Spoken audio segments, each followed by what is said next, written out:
Halo teman-teman, kembali lagi di Gtech ID, channel kesayangan kalian semua. Bersama saya Angga Yuguna Saputra, dan selamat datang untuk kalian yang baru bergabung di channel Gtech ID. Untuk kalian baru menemukan channel ini, jangan ragu langsung saja tekan tombol subscribe-nya, karena subscribe itu gratis dan tidak akan mengurangi apapun dari kalian, dan kalian tidak akan ada ruginya.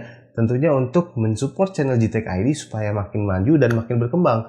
Dan juga dukunglah TechTube ataupun reviewer Indonesia agar tidak saing dengan reviewer dari luar ya. Jadi mulai dari sekarang langsung saja tekan tombol subscribe-nya karena gak ada ruginya buat kalian. Terlebih agar kalian mendapatkan notifikasi jika ada video update terbaru dari channel Gtech ID, dan jangan lupa langsung saja tekan tombol loncengnya. Oke, nggak perlu berlama-lama lagi, di sini adalah PC yang cukup powerful ya. Dimana PC ini dibangun menggunakan platform dari Intel. Nah, untuk komponennya apa saja nanti kita jelaskan. Jadi PC ini adalah PC rakitan untuk gaming. Jadi ini menurut saya cocok untuk gaming di era 2020 ini ya. Untuk gaming, juga untuk streaming mungkin ya, kalian yang mungkin ingin game streaming gitu masih bisa menggunakan ini, sangat bisa ya. Dan juga untuk editing, lalu untuk konten kreator gitu kan, yang pemula gitu ya, yang mungkin seperti saya ini gitu, ini PC-nya sangat cocok menurut saya ya. Nah, kenapa sangat cocok? Bisa kita lihat dulu hasil benchmark yang saya lakukan di PC ini. Jadi sebelum saya jelaskan komponennya nih, kita lihat dulu hasil benchmarknya seperti apa sih. Langsung saja kita lihat hasil benchmarknya. Hasil benchmarknya yang pertama di sini saya menggunakan tes dari Cinebench R15, di mana didapatkan skor OpenGL-nya sebesar 139,31 fps, dan skor CPU-nya didapatkan hasil 569 CB ya.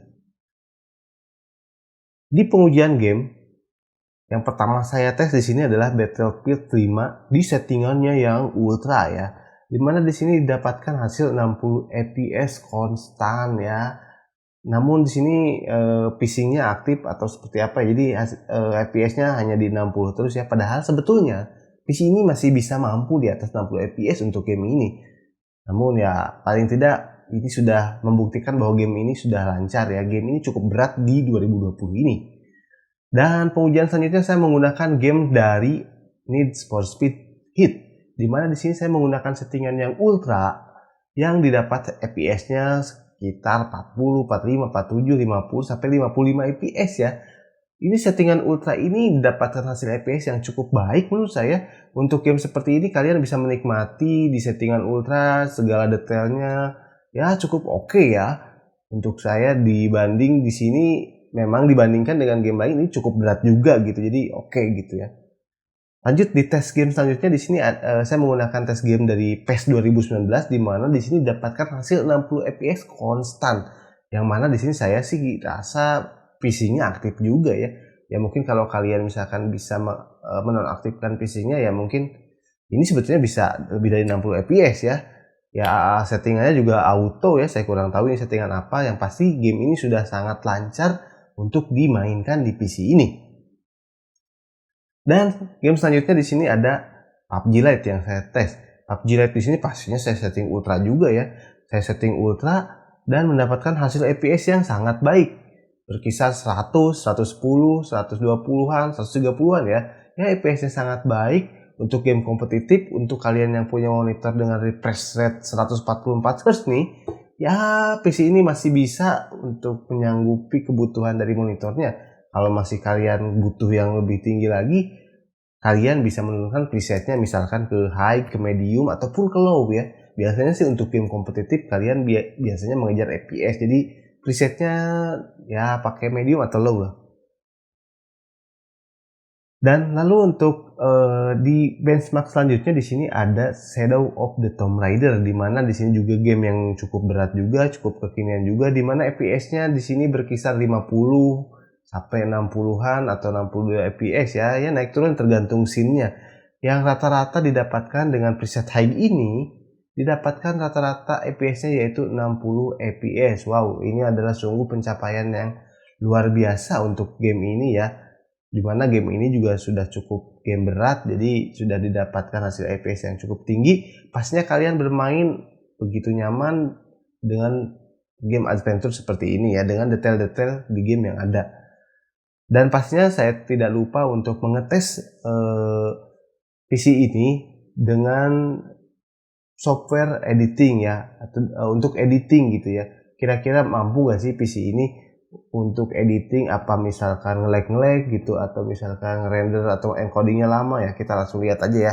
Di pengujian ini saya menggunakan software dari Adobe Premiere Pro 2017, di mana di sini saat saya mencoba mensimulasikan untuk mengedit mengedit video di sini, tidak ada rasa lag sama sekali ya, cukup lancar gitu, cukup enak gitu ya.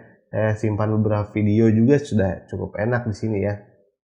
Dan ketika saya coba render atau encoding dengan format H264 di sini, dengan video durasi sekitar 26 menit, saat di encoding menghasilkan waktu yang cukup signifikan, cukup baik, yakni 14 menit saja, dimana perbandingan ini adalah 1 banding hampir setengahnya ya. Jadi satu video waktunya setengahnya untuk encoding, jadi PC ini membutuhkan waktu setengahnya untuk mengencoding video yang kita edit.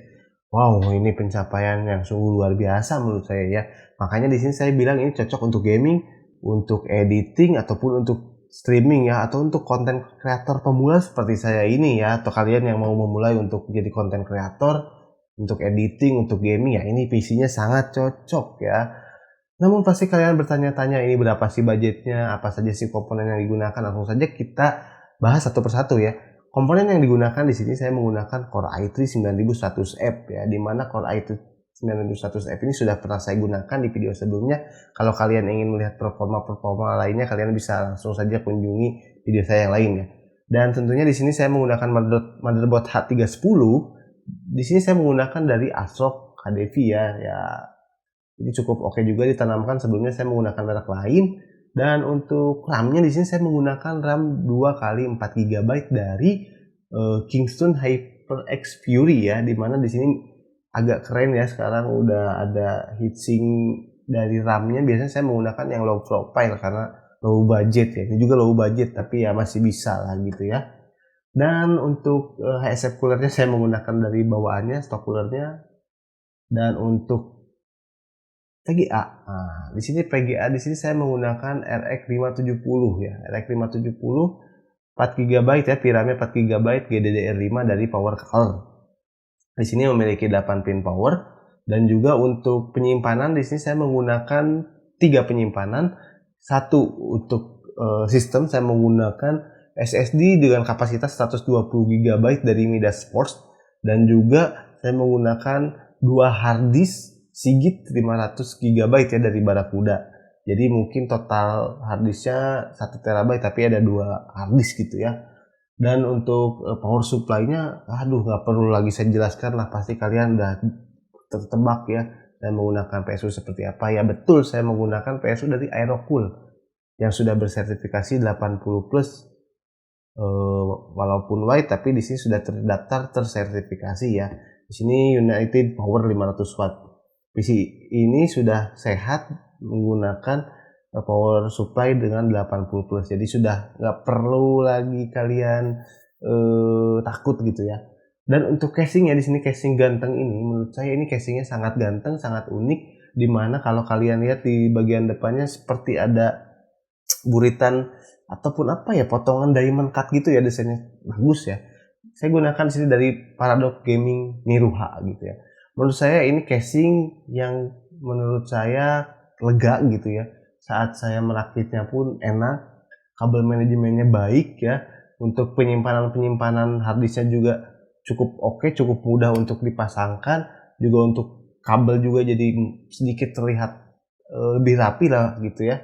Dan juga sudah memiliki PSU cover, dan juga sudah mendapat 1 buah fan dalam paket penjualannya. Jadi kita hanya tinggal membeli 3 fan lagi RGB ya di depannya. Di sini saya menggunakan 3 fan RGB, yang mana di sini fan-nya saya gunakan dari apa ya, kalau nggak salah Imperion ya. Di sini 3 pieces ya, RGB. Jadi sudah membawa kesan gaming juga, ada RGB-nya. Dan juga untuk bagian depan di sini yang seperti diamond cut ini sih bukan tempered glass tapi seperti dari akrilik. ya cukup oke lah, mengingat di sini harganya masih 300 ribuan gitu kan untuk casingnya. Dan sampingnya pasti sudah full tempered glass gitu kan. Nah, untuk komponennya sepertinya sudah satu persatu saya sebutkan, dan mungkin kalian juga penasaran untuk harganya seperti apa. Kalian bisa lihat total rincian harganya. Oke, dengan budget seperti itu, bagaimana menurut kalian? Apakah menurut kalian ini worth it untuk dibeli atau untuk dirakit ya? Racikan seperti ini ya kembali lagi kepada kalian, tergantung kebutuhan kalian ya. Menurut saya sih ini cukup recommended ya untuk 2020 gitu kan ya. Dan pastinya ini adalah PC untuk subscriber JTech ID ya. Dalam arti di sini JTech ID merakitkan lagi satu buah PC untuk subscriber JTech ID yang berdomisili di Sumatera Selatan ya. Ya ini PC-nya nanti akan dikirimkan melalui ekspedisi dengan packing kayu ya, pastinya biar aman. Jadi untuk kalian juga yang misalkan perlu dibantu untuk rakit PC, kalian bisa menghubungi atau bisa DM juga di IG JTech ID. Bisa DM ya. Itu adalah alamat IG-nya, kalian bisa DM saja. Atau misalkan kalian mau diskusi ya silahkan ya. Kalau saya ada waktu pasti saya balas lah. Meskipun mungkin tidak bisa satu persatu saya balas ya. Dan juga untuk kalian yang misalkan kebutuhannya untuk pelajar misalkan gitu ya, untuk mahasiswa gitu, ya pastinya ini sudah sangat bisa.